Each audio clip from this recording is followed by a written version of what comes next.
neki događaj. Pa to je jedino uspjelo slavnom američkom izumitelju Thomasu Alvi Edisonu, koji je jedino to uspio i 1876. napravio je, odnosno patentirao jedan uređaj koji je on nazvao fonografom. Evo, to je ovako izgleda.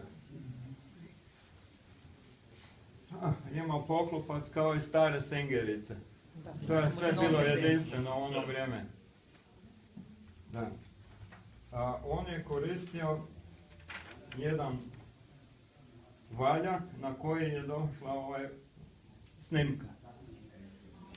Premazao je aluminijsku foliju sa malo debljim slojem voska i to je onda snimio. Ne? Pa nije išlo, pa nije uspio jer je taj način imao jednu manu. Nije se dala napraviti reprodukcija za druge valjke.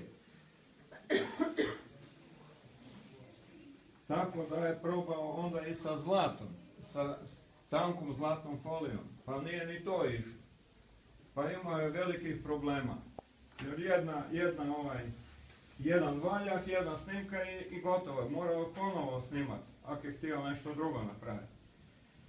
Tako je 11 godina kasnije, 1887. isto jedan američki izumitelj, Emil Berliner, uspio to napraviti tako da je odmah napravio ploču, a ne valjak.